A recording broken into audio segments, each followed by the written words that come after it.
Oi, turma do livro Palavras de Vida Eterna, Chico Xavier, com o Espírito Emmanuel, no capítulo 157, na construção do Mestre. Ora, vós sois o corpo do Cristo e seus membros em particular. Paulo. O Evangelho não nos convida à confiança preguiçosa nos poderes do Cristo, qual se estivéssemos assalariados para funcionar em claques de adoração vazia. O apóstolo Paulo faz-nos sentir toda a extensão da responsabilidade que nos compete à frente da Boa Nova. Cada cristão é parte viva do corpo de princípios do Mestre, com serviço em particular. Não te iludas, assim, fixando-te exclusivamente em afirmações labiais de fé no Senhor, sem adesão do próprio esforço ao trabalho edificante que nos foi reservado. Sentindo, pensando, falando e agindo nessa ou naquela ocorrência, é indispensável compreender que é preciso sentir, pensar, falar e agir como se o Mestre estivesse sentindo, pensando, falando, agindo em nós e por nós. Alguém provavelmente dirá que isso seria atrevida superestimação de nós próprios. Entretanto, apesar de nossas evidentes imperfeições, é forçoso começar a viver no Senhor para que o Senhor viva onde nos cabe viver. Para isso, perguntemos diariamente a nós mesmos como faria Jesus o que estamos fazendo, porque sendo Cristo dirigente e mentor da nossa fé, todos nós, servos dele, somos chamados no setor da atividade individual a defini-lo e retratá-lo com fiel expressão. Então, eu vivo dizendo o quê? Eu acho que há muitos anos atrás, quando eu li esse livro, eu estava, acho que com 17, 18 anos, ficou gravado no inconsciente, porque a gente não grava tudo aquilo que a gente lê, né? Eu, pelo menos, não sei nem o que foi que eu comi hoje de manhã, eu esqueço tudo, gente, tenho uma péssima memória, mas em algumas coisas ficam na gente. E quando eu estudava, na época do magistério, os professores sempre falavam isso, falavam, olha, vocês vão ler um monte de livro, cada vez que vocês leem pela segunda vez, a terceira vez, tal, vocês vão entender coisas diferentes no livro, vocês vão ver coisas que vocês não viram da primeira vez. E tem coisas que vai ficar gravado em vocês, que vai servir de aprendizado que vocês vão utilizar no dia a dia e não vão nem perceber que foi através de uma leitura, porque a leitura ela constrói o nosso caráter, ela ajuda a construir a nossa personalidade, os nossos gostos, a nossa cultura. A leitura ela transforma de verdade o ser humano numa pessoa melhor, né? Dependendo da leitura. Estou dizendo leitura proveitosa, produtiva. E aí, agora, fazendo essa leitura, veio para mim aquela frase que eu vivo dizendo, né? Tudo aquilo que a gente for fazer, coloca Jesus na frente. Vê se ele faria, vê se ele aceitaria aquela situação, né? Como ele reagiria, não, como é que é? Como ele reagiria. Professora, tô enferrujada, gente.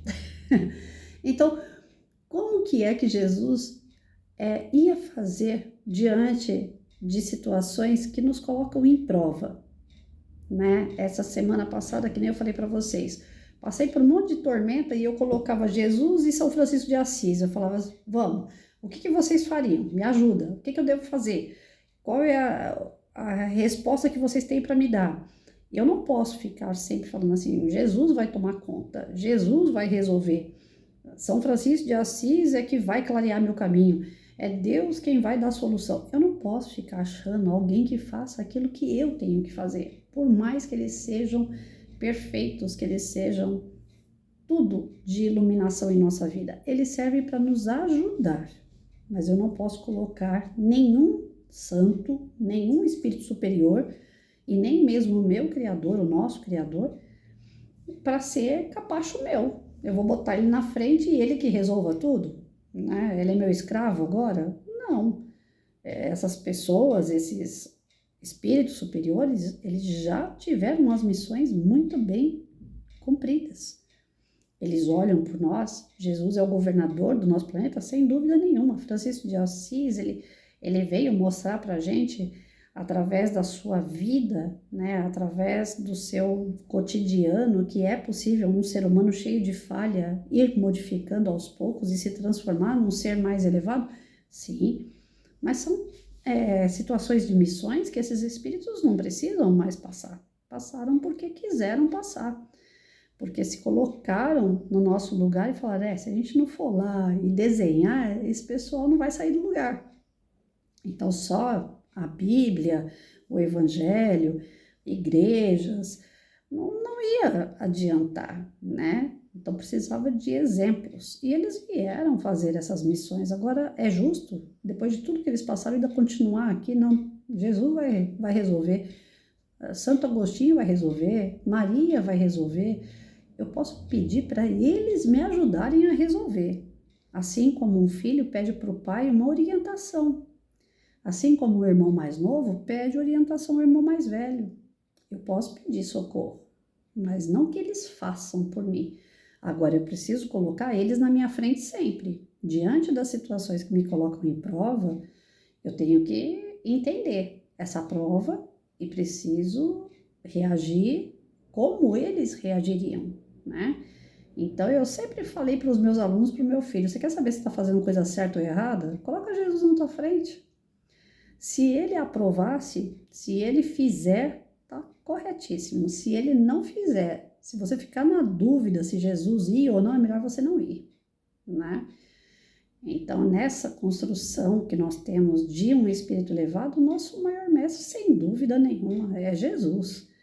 Mas volto a repetir, ele não está aí para nos servir. Ele não é um servo nosso. Ele foi um irmão superior, elevado moralmente, que veio aqui para puxar as nossas mãos. Falar, olha, vamos, me segue. Vocês estão indo para o caminho errado, né? Tanto é que algumas igrejas, elas afirmam veemente que Jesus vai voltar, né? Na esperança do quê? De arrebatar, de acabar com todo o mal, né? Não está totalmente errado esse pensamento, porque o mal realmente ele vai acabar. Nós vamos nos tornar um planeta de regeneração. Nós estamos caminhando para isso. Está tendo a transição planetária e sempre teve. Já foi pior, nós estamos médio agora, daqui a pouco a gente chega ali um pouquinho mais alto e mais alto, se Deus permitir. Nós estamos indo embora. A nossa evolução é fato que ela tem que ocorrer. Mas eu não posso esperar que Jesus volte, que arrebata com todo tipo de mal e que faça tudo por mim sozinho. De novo, é justo, coitado, né? Não, eu tenho que fazer minha parte. A minha parte qual é? É estudar o mestre e procurar seguir. Semana passada, quando eu tomei uma atitude que qualquer um no meu lugar tomaria de uma outra forma, eu falei, eu fui para o caminho certo. E eu estou me sentindo muito aliviada desde então. Nunca um dinheiro que eu, vamos dizer assim, perdi, me fez tão feliz. Vocês não têm ideia, né? E não é porque um amigo já falou assim, você está feliz porque você tem dinheiro para ir lá e comprar outro móvel, fazer qualquer outra situação, né? Esperar um pouco, receber de novo. Mas e quem não tem? Aí sim, eu acredito que a situação não deveria ser diferente, né? Quem não tem condições e tal, tirar de quem não tem realmente é um absurdo, né? Mas eu tive, então deixa quieto. E eu tive ainda para fazer o bem para outros, que aquilo que não serviu para mim serviu para outros. Eu cobri o pé de quem estava descalço. Então, para mim, não está fazendo a menor diferença. A diferença foi tomar a atitude. Porque a gente que está acostumado a tomar atitude sempre na ferro e fogo, né? Ah, bateu, levou. De repente você tem que parar, pensar e falar, não, peraí, como que Jesus, como São Francisco de Assis agiria? E eu tô lendo simplesmente Francisco, que é do José Carlos de Luca, aquele livro mexe demais com a gente, não tem como. Não dá para ser a mesma Patrícia depois da leitura daquele livro. Não dá, não tem como. Ele transforma a gente, querendo ou não querendo, esse livro transforma a gente e muito. Quem levar a sério a leitura, lógico, né? Quem lê superficial, como a grande maioria das pessoas na época dele, também vai achar que ele era um louco. Mas na verdade não, ele estava agindo mais do que correto. E ele estava seguindo quem? Jesus. Então, para a gente saber se está agindo correto ou não, é o mestre, é Jesus. Mas não fazer com que ele se torne nosso escravo. Não ficar naquelas orações que Senhor faça por mim, né? Eu escutei hoje da minha professora de hidroginástica, né? Ela tinha me mandado um áudio de uma evangélica da congregação. Ela é cega, o marido tem problema físico, é cadeirante. Os dois se casaram e procuraram servir o Senhor, né? Então a congregação, eu bato palma porque realmente grande parte dos fiéis da congregação, eles são muito sérios, eles são regrados, eles são disciplinados, né? Tratam a família como realmente tem que ser tratada, com amor, com respeito, com dedicação, né? Tem a proteção dos homens, o carinho das mulheres. Então, ali na congregação eu vejo assim o rigor que traz para eles o benefício do bom relacionamento, né? E a fé em movimento, porque eles também têm as ações sociais, eles também têm, né, o momento que eles têm instrumentação lá de música, tem arte, né, tem a evangelização das crianças, então a congregação faz um trabalho muito legal. Lógico que tem igrejas e igrejas, tem igrejas da congregação que vocês podem discordar comigo, porque afinal de contas quem administra, às vezes não faz o que quem está lá em cima, presidindo, organizando de verdade, né? Então, o organizador que está abaixo, às vezes, desregra. Então, eu não estou aqui para falar se é bom, se é ruim a religião em si, mas, pelo menos, em algumas igrejas da congregação que eu fui, eu gostei muito. Enfim, aí, essa evangélica, que a minha professora mandou para mim o áudio, ela é da congregação com o esposo, e eles, para servir ao Senhor, né? Eles tinham que encontrar alguma forma de servir, ele foi tirar a carteira, né, de motorista. Aí na hora de tirar a carteira de motorista, eu falou, poxa, mas ele é paraplégico, né? Aí teve um médico que falou para ele assim, você não consegue dominar o seu corpo, como é que você vai querer dominar um carro? Mas tem carro automático, a gente sabe que dá, né? Ele enxerga bem, ele ouve bem, o problema dele é só as pernas que não movimenta direito, mas tem o carro automático que vai tudo na mão e ele consegue fazer. Aí ele foi e tirou a carta. Para tirar a carta deu o que fazer, deu trabalho. Tem toda uma história para ele tirar a carta, deu trabalho, mas ele tirou. Quando ele tirou a carta, eles arrumaram um carrinho popular e foram servir a igreja. Aí souberam que lá no Acre, daqui de São Paulo, lá no Acre, tinha pessoas passando necessidade. Então eles fizeram todo aquele rateio, né, do que eles iam gastar em viagem, eles iam de carro popular daqui até o Acre, e lembrando que as estradas daqui até o Acre são crateras, precisava de um 4x4 para passar, mas eles foram com um carrinho baixo. O carro quebrou no caminho, apareceu gente do nada para consertar esse carro, de graça, porque sabiam que eles estavam em missão, levando comida, levando roupa, e teve um momento que eles pararam e que deram pregos para eles carregarem. Aí essa moça virou assim e falou, mas esse povo tá doido? Lá eles estão precisando de comida, para que eu tô levando prego? Né? Mas é doação, vou levar, né? Pesou o carro, deu problema no carro por causa do peso, mas ela levou ainda assim aqueles pregos. Atravessaram uma série de situações. Polícia parou eles, falou, nossa, mas como é que vocês estão pegando uma estrada nessa situação? Né? Um sem a perna, o outro sem a visão. Como é que vocês estão conseguindo, né, fazer esse tipo de viagem? Aí toda vez que paravam eles, acontecia um episódio, eles falavam de Deus, né? Nós estamos em missão. Aí, quando eles chegaram lá no Acre para poder entregar o alimento, entregar a vestimenta, né? Aí veio um pessoal da igreja falando, da igreja de lá, né, do Acre, dizendo que eles estavam precisando muito de prego para poder terminar a obra da igreja. Ninguém tinha falado que eles precisavam de prego. Como é que alguém mandou esse prego? Como é que um carro pequeno conseguiu comportar tanto alimento, tanta roupa e peso de muito, mas muito prego? Então, assim, eu abreviei essa história porque é um áudio que ela me mandou, acho que de 15 minutos.